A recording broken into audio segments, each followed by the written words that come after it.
I have no engine. Roger, no engine. We got guys coming to you. They could have survived this impact, but they burnt. They definitely had some kind of a problem, and they were in a hurry to get back to pavement. I don't care about the pavement. Forget the pavement. Put the airplane down. Come on.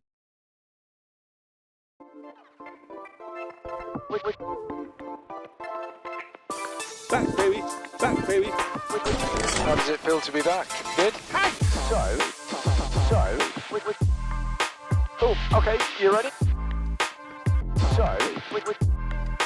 Go around. Boost. Cool, okay, you ready? Engine failure. Looking at the brown field. Perhaps turn base at the same point, but instead of making a downwind super narrow, make the downwind slightly wider. It's a lot easier on this flight sim. I'm sure, yeah. They're quite good fun, these, aren't they, aside from the learning objective. They are quite a good laugh. Ever since I was a kid, I had a dream of becoming a pilot, but could never afford it. One day I decided to stop making excuses, to sacrifice my comfort, to make my dream happen. My name is D, and this is my journey. This is Future Pilot 901.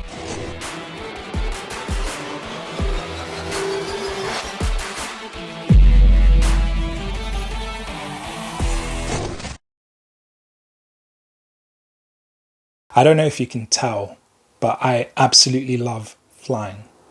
But the truth is, it comes with risks. A few years ago, I ran into a 777 captain and I asked him what the most eventful flight that he had ever had was. And he said to me that on one occasion, there was an issue with the hydraulic system, but then there's a backup for that, and there's a backup for the backup. But when it comes to general aviation, in single engine piston aircrafts, we just don't have that wealth of backup. Now, of course, there's no such thing as zero risk, so the next best thing we can do is mitigate the risk. One of the ways that we do that is by practicing what we would do if we had an engine failure in flight. Now, this is something I'd practiced before when I was preparing for my first solo. Engine failure. Field's right. Span stop record one right. Okay. Field. I'm looking at that field there. But that was around the airfield. At this point in my training, I was getting ready to fly away from the airfield. So then I needed to practice what I would do if I had an engine failure en route. So, which technique are you liking the idea of? Are you liking the idea of turning downwind and looking, or are you liking the idea of just big 360, have a good look all around, and then pick a field and pick the circuit? I chose the downwind method. If I had an engine failure, this would mean trimming for the best glide speed as I turn downwind to glide in the same direction as the wind is blowing, which would give me the maximum gliding range.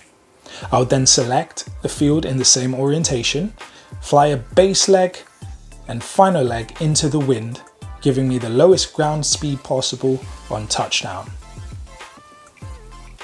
Finally, I got a chance to do something to my instructor that he had done to me many times. I pulled the power out to simulate engine failure. Alright, engine failure, so no panic. Hold the nose up and try not to lose any altitude until you get that 65 knots. Now, 1, 2, 3, 4, 5. Right, we've aviated, 65 knots, we're in trim, wind's from the north, so I'm going to turn southbound and then look for a field. I've got sufficient altitude, I'm 2,000 feet.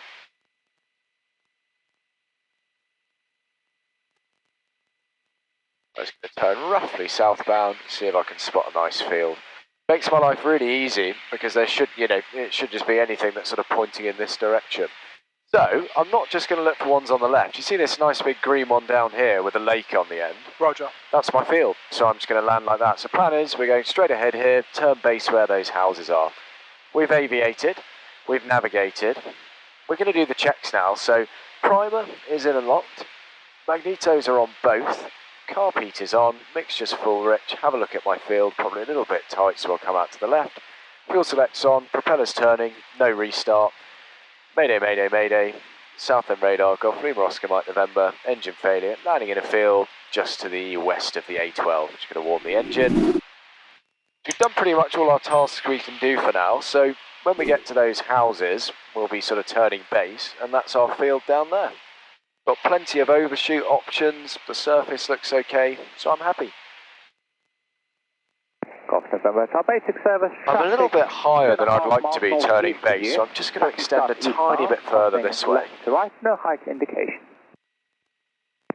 Probably start to turn in about now, because I want to be conservative. Ground around here is about 300 foot, so 1,000 feet turning base. Bit of a sense check, that looks good. Raise the wing. So that's our field there, so I'd say we're definitely going to make it even off the end, so I'm going to start to add some flap about now. 1 stage, 2 stage. Lower the nose, keep speed. And I'm just going to stay out here for a bit longer, just to burn off a bit more height. Lower the nose to keep the speed, and then turn in.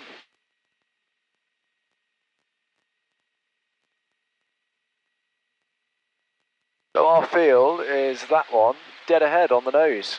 Visual with it, we'd definitely make it in there. So we'll go around, so carpet goes away, power goes to full, pitch for about the horizon, because we got flap 30, put them to 20, and now we can start pitching up for a climb. Does that make sense? Makes sense. I'll retract the flaps, get us trimmed out, and then so if you just point us roughly in that direction, sort of a left 90-degree turn, that'd be great. He made that look so easy, it's almost infuriating.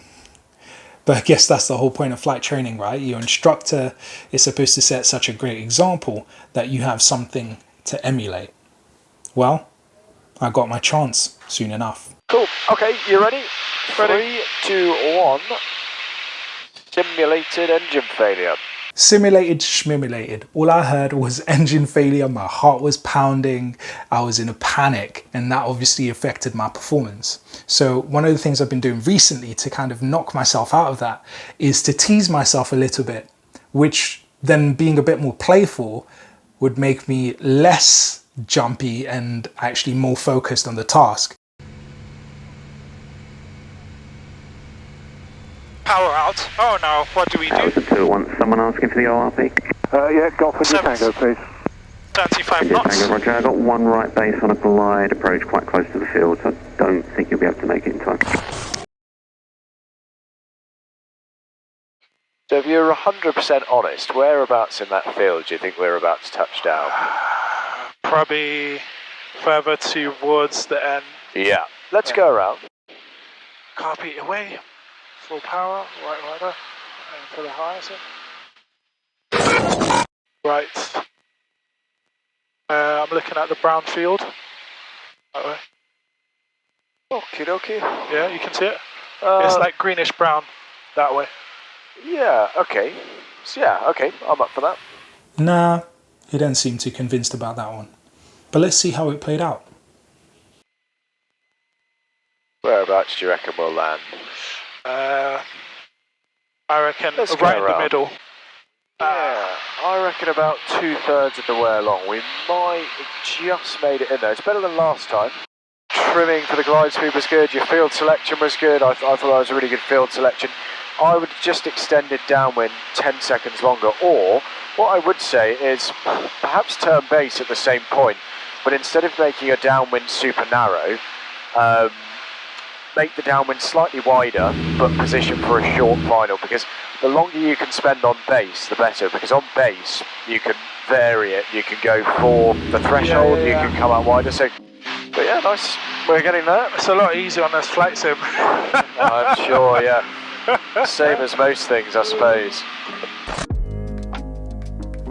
A wider downwind leg would mean a longer base leg, which would mean more options.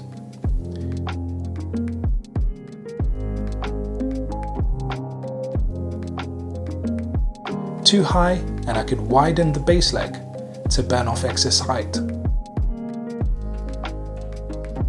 Too low and I could head straight for the field and conserve height. Just right and I could fly the usual pattern to land in the field.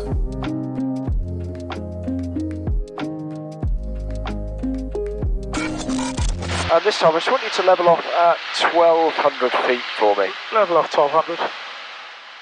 It's only a 152, but it does glide a bit further than you think it will. That was nicely handled though, but just bear in mind what your glide distance is. It glides further than you think, doesn't it? It does.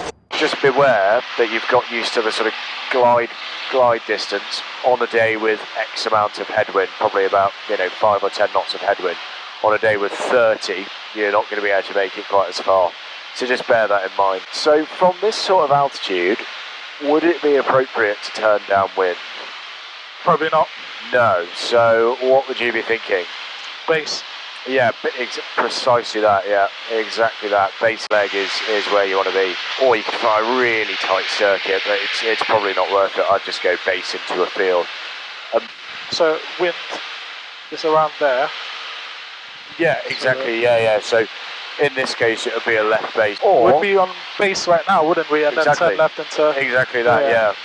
Exactly that. But to be honest, if there's a field, with sport of choice, we've got them all around us. If there's only one, you've got to do what you've got to do. Yeah. Cool. Okay, when you're ready then, 3, 2, 1, simulated engine failure. Engine failure at a lower altitude would mean a shorter gliding range, fewer options, and less time to react. Which one is it, just so I know? So the brown trees looking thingy, the field just there. The closer one or the further one? I'm going to switch it. No, I'm going to go for the further one. Yep, I would. Now you'd want to turn in, but let's go around. Carby away. Yeah, well done. They're quite good fun, these, aren't they, aside from the learning objectives of them, they are quite a good laugh. Interestingly enough, we did the same exercise at 3,000 feet, and my performance did not get better, it actually got worse. Having the extra time, I just had more time to be indecisive, which caught me by surprise. But there you go, that's human performance factors for you. It took a bit more practice, but I got better and better, and it wasn't until the next flying lesson that it actually really clicked for me. I didn't know it at the time, but this would be my last flying lesson with this particular instructor, and I have to say, he's definitely one of the best flight instructors I've had. Whee! Come on! Well done. Damn! Nice takeoff. Thank you. Take the nose a little bit higher. And then trim. Nicely done. Yeah, good job. Got really smooth hands on the controls. But it's a vicious shimmy. Yeah. In fact, I've been spoiled with the most amazing flight instructors. Okay, how you feeling? Feeling good? Good. You're gonna go solo. So I want to say thank you to all my flight instructors. Would check. Call final, please. Wind is 09011. I did call final. 11 knots across. 1, for letting me film my flying lessons. 2, for being great examples of what a flight instructor should be. And 3, for being amazing pilots. This is me, so steep turn to the left. You okay? Why'd you make it look so easy? So this is a steep turn to the left. I know, I can imagine. I've been there as well. If I didn't have these videos, my journey would be much less rich. And it's really thanks to them that I was able to film all the lessons, relive all the lessons. It's because of them that I'm able to share with you my experience. So, thank you.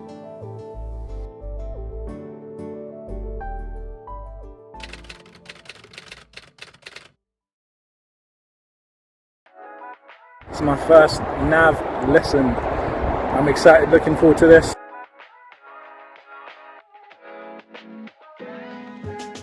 Overhead Colchester. Sorry, Chelmsford. Don't think you're and take control there. I hope not.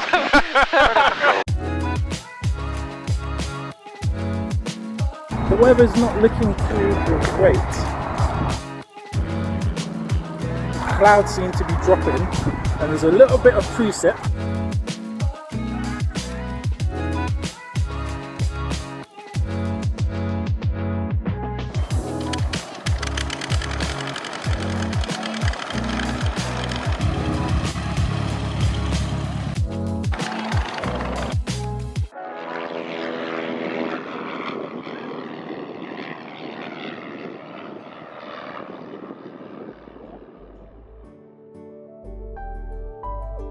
If you want to be successful as bad as you want to breathe, then you'll be successful.